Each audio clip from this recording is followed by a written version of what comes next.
and good morning or good afternoon or good evening or good whatever time of night or day it happens to be, wherever you happen to be. Welcome to Republic News. I'm your hostess, Liviana. A very wise man once told me, avoid haste in your judgment of others. Give them the benefit of the doubt. They may have noble motivations without your knowledge, and in the same situation, you might have behaved even more foolishly than you think they did. Those are words to live by, and I have endeavored to follow his advice. I may have failed to do so on occasion, but I do certainly hold those words in my heart and seek to remind myself of them when engaged in interactions with other people. I grew up in the American South and have lived in the South for most, but not all, of my life. Southern courtesy is something my generation was taught growing up.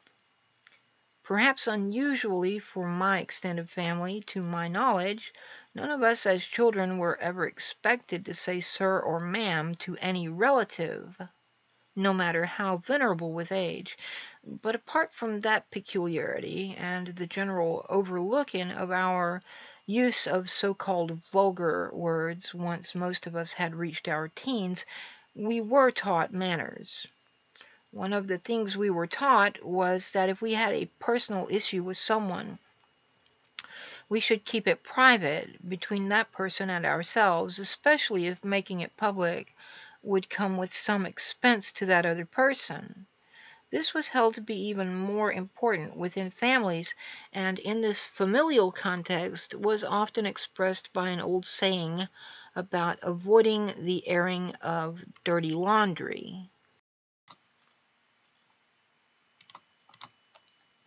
Now, children of my generation were also discouraged from being judgmental, but unfortunately, leading by example was often lacking in the elder generation on this particular, and especially among those religious folk affiliated with sects influenced by Augustinian and Calvinistic perspectives. Such people were all too often infected with self-righteousness and sometimes also with an inclination to mind the business of others. In rural areas, gossip was a common pastime among the elder generation, although it was also discouraged by the same elder generation who so often took part in it. Growing up witnessing such hypocrisy usually served to perpetuate the very behavior being discouraged. But the verbal discouragement also ensured that the young people who grew up and continued such discourteous behavior would be likely to have a sense of guilt when they engaged in the behavior. Others, seeing this hypocrisy, resolved to be better when they grew up, and some of them kept to this resolution generally.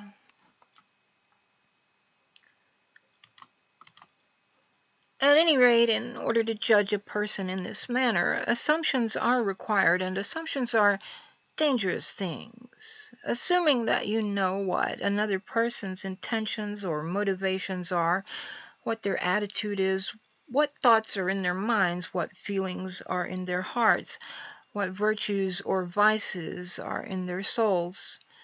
Well, now, I think it should be rather obvious how presumptuous making such assumptions would be.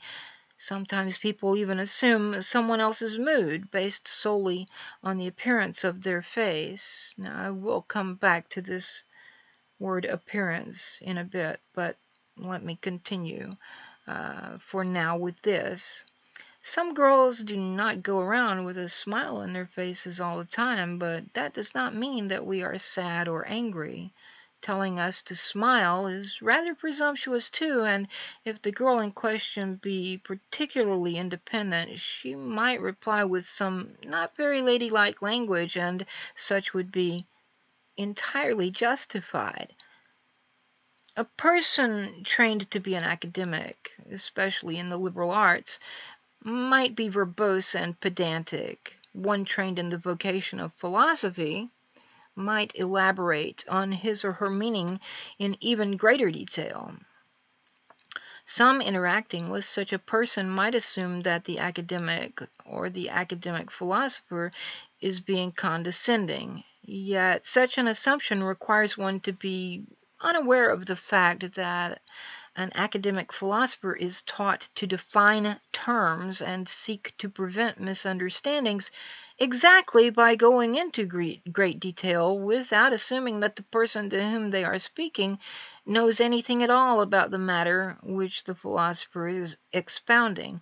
This is not arrogance or condescension. It is an effort to avert misunderstanding and to convey accurately what he or she intends. It may be pedantic, but it is not cocky. A certain confidence does come with knowing one's field, and this confidence may often be misinterpreted as arrogance or condescension due to assumption on the part of the person with whom the academic philosopher is interacting. There are several kinds of logic, and one of the predecessors of logical argumentation, and by predecessor I don't mean something preceding it in history. I mean something that you do before you get into the logical arguments. And an argument is a set of statements, some of which, called premises, are given in support of another, called the conclusion. It's not a verbal sparring match or a disagreement or a verbal fight. It is an attempt to expound upon a concept and explain it through the rules of inference by using premises in support of that concept, that proposition. So, one of the predecessors of logical argumentation is philosophical dialogue, which might in some cases have features characteristic of Socratic dialectic.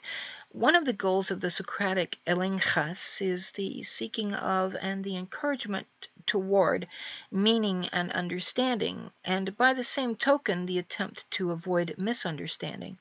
If you read Plato's dialogues, you will often find Socrates engaged in discussion with others about the meaning of some word. Often he will ask them what they mean by this word, what is their conception of, say, truth or beauty or the good or justice. And they will offer a definition they have from someone else in which they have never themselves examined with reason. Socrates will analyze this definition and point out flaws, and the others will ponder and come up with another definition which is similar to the previous one, but which is intended to avoid the flaws of that previous definition.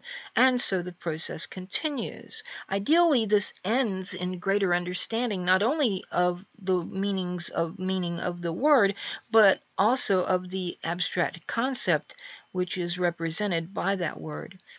Analytic philosophy, you see, did not begin with G.E. Moore nor Gottlob Frege, but goes back to at least the time of Socrates and possibly earlier.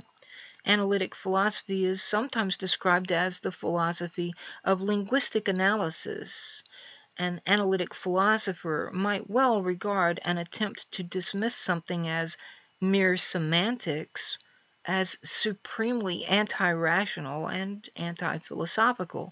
An analytic philosopher or a logician is certainly capable of going into great pedantic detail to explain something, but where that something has an established name already which conveys precise meaning, they might prefer to make use of that established and precise name, especially when that name can be looked up with relative ease.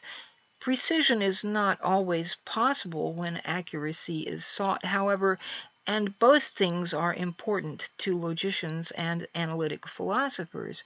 Where precision is not possible, verbosity is the necessary result in the quest for accuracy in use of language. Now, logic is also known as a calculus of language.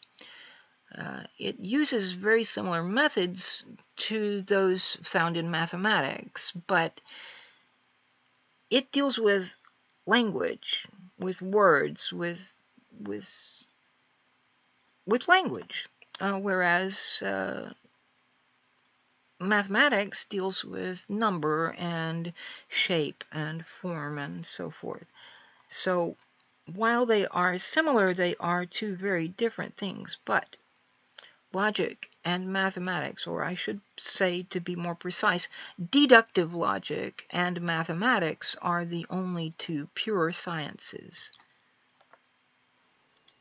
A few moments ago, I said I would come back to the idea of appearance in a bit, and so I shall now do so before I forget.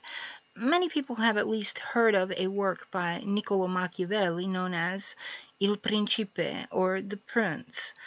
Few have actually read the work, and fewer still are aware of another of his works known as Discorsi sopra prima deca di Tito Livio, or Discourses on the First 10 Books of Titus Livius. In Book 1, Chapter 25 of this work, Machiavelli wrote, quote, "For the general mass of men are satisfied with appearances as if they exist. Indeed, many times they are most moved by the things which seem to be, rather than by the things that are." End quote. Appearances can be deceptive. A person's perception may be mistaken. This is true of one's perception of other people as well as of what is presented to the senses. The image here displayed is a rather famous optical illusion. Do you see two faces, or do you see a vase or vase or urn? What exactly are you looking at? Can you say for certain that it is intended to be two faces or a vase? Or is it just art? Beware of making assumptions.